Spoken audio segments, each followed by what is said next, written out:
Elektrikli otomobillerde şarj süresi artık bir dezavantaj olmaktan çıktı. Araçlardaki pillerin, şarj ünitelerinin ve şehirlerin altyapısının gelişmesiyle birlikte tam tersine bir avantaj haline gelmeye başladı. Ben de günlük hayatta bir elektrikli otomobil kullanıcısı olarak çok rahat bir şekilde söyleyebilirim ki bugünkü sistemler sayesinde elektrikli otomobiller belki de içten yanmalardan daha bile kullanışlı hale geldi. Bu yanımda gördüğünüz Opel Astra elektrikli. Kendisi tam bir elektrikli diyebiliriz. 156 beygir güce sahip, 270 Nm torkuyla o elektriklilerin verdiği anında tork hissini kesinlikle veriyor. Üstüne üstlük şehir içinde 526 kilometre menzilde mesafesi var. Kısacası dediğim gibi elektrikliler günümüzde içten yanmalarla karşılaştırıldığı zaman adeta hiçbir dezavantaja sahip değiller. Uzun ve yoğun bir günün ardından evinize geldiniz ve aracınızı park ettiniz. Bu durumda aslında tek yapmanız gereken şey aracınızı evinizin önündeki AC şarj istasyonuna bağlamak olacaktır. Bu durumda 22 kW'lık bir AC şarj istasyonu kullandığınızda yaklaşık 6 saat içinde Opel Astra elektrikliniz tam şarja ulaşacaktır. Bunu sağlayan da bu önümde gördüğünüz 3 fazlı 11 kW'lık bu araç içi güç ünitesi. Güç ünitesi sayesinde şebekeden gelen AC akım DC'ye çevrilip aracın bataryasına yollanıyor. Bu bölüm çok önemli çünkü normalde aracınızın bataryasında güç DC akım olarak depolanacaktır. Bu yüzden bu üniteye ihtiyaç duyuyorsunuz. Eğer evinizin önünde böyle bir AC şarj ünitesi bulunmuyorsa bile ev tipi prizle 20 saatte Astra elektrikliniz tam şarja ulaşabilecektir. Ama dediğim gibi günümüzde artık şehirlerin altyapısının da gelişmesiyle birlikte otomobillerin teknolojisi çok kolay bir şekilde aracınızı tam şarja ulaştırmanızı sağlamakta.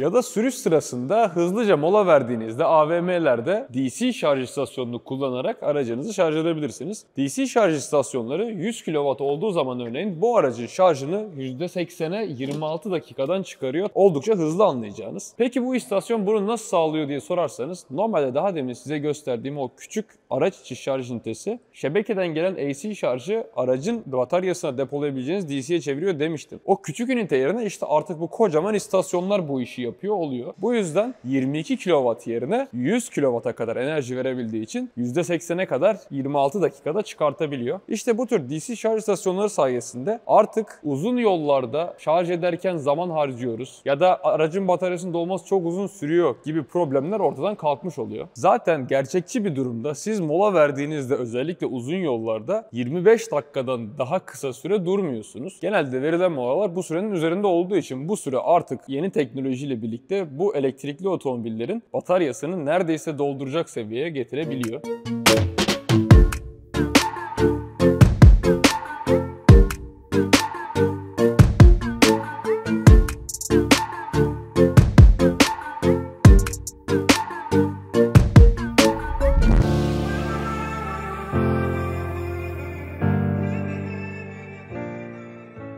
Aracımızı şarj edip yola çıktığımızda aslında elektrikli otomobillerin en güzel yanlarından bir tanesiyle karşılaşıyoruz. Gelin isterseniz böyle hem de İstanbul trafiğindeyken milletimizin en sevdiği şey olan maliyet hesabı yapmaya girişelim. İstanbul trafiğini yine bir kenara koyalım. Aslında İstanbul trafiği gibi ortamlarda elektrikli otomobiller çok daha avantajlı oluyor ama varsayalım ki açık bir yolda sabit hızda gidiyorsunuz. Bu durumda benzinli bir otomobilde ortalama tüketim yaklaşık 100 kilometrede 6,5 litre civarında olacaktır. Yani 2024 ortasındaki benzin fiyatını düşünürsek şu an benzin fiyatı litre başına 45 TL. Kısacası 100 kilometrede 6,5 litre yakıt tüketen bir benzinli otomobil 45 TL litre başına benzin fiyatından kilometrede yaklaşık 2,93 TL harcıyor oluyor. Her gittiğiniz kilometrede 3 lira cebinizden para ödüyor oluyorsunuz. Aynısını bir elektrikli otomobille mesela Astra Elektrik'le karşılaştıralım. Astra Elektrik'in ortalama tüketimi 14,8 kWh. İstanbul'daki ortalama bir AC şarj ünitesiyle karşılaştırdığınızda da kWh başına 6,5 TL para ödüyorsunuz. Bunu hesapladığınızda elektrikli bir otomobilin kilometre başına yalnızca 0,9 TL yaktığını hesaplayabilirsiniz. Eğer otomobilinizi ortalama bir kullanıcı gibi yılda 15.000 kilometre kullanıyorsanız bu senede 30.000 TL daha az para harcamak demek sadece elektrikli otomobil kullandığınız için. Dediğim gibi bu hesap tamamen açık yolda sabit hızlarla gittiğiniz hesapta. Özellikle İstanbul gibi ortamlarda bu fiyat farkı çok daha yüksek bir yere çıkacaktır. Çünkü içten yanmalı otomobiller trafikte çok daha fazla yakarken elektrikli otomobiller yavaş hızlarda daha da az yakmaya başlıyorlar. Bu yüzden aracınızı şarj ettikten sonra dediğim gibi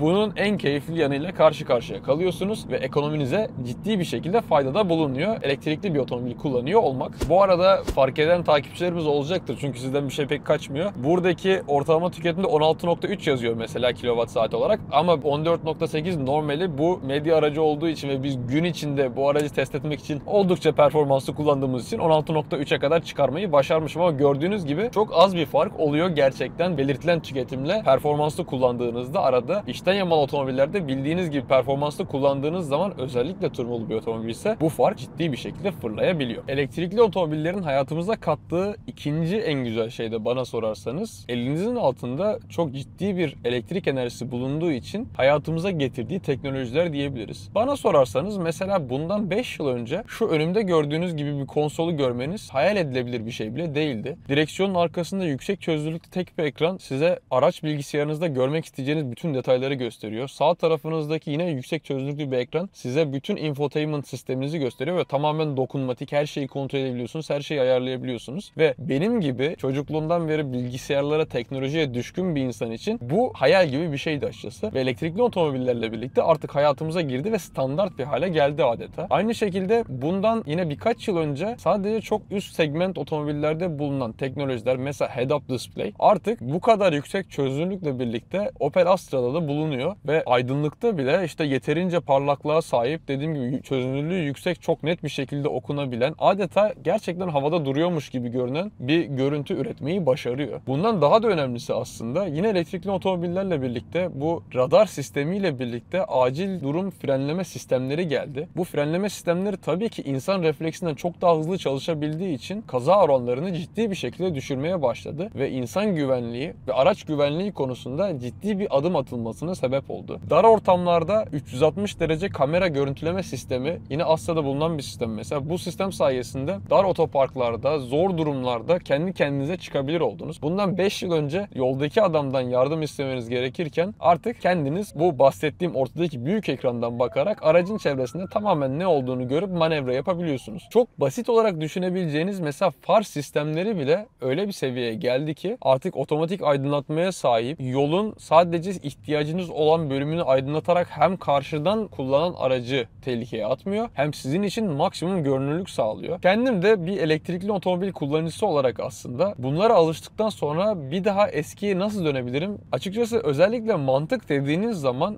günlük olarak elektrikli otomobillerden daha mantıklı bir araç tipi şu an için aklıma gelmiyor. Siz ne düşünüyorsunuz? Aşağı yorum olarak yazabilirsiniz arkadaşlar. Aynı zamanda Astra Elektrik ile ilgili ekstra detaylar öğrenmek isterseniz de aşağıdaki linke tıklayarak Opel web sitesini ziyaret edebilirsiniz. Bu videoluk anlatacağım her şey bu kadardı. Kendinize iyi bakın. Hepiniz hoşça kalın.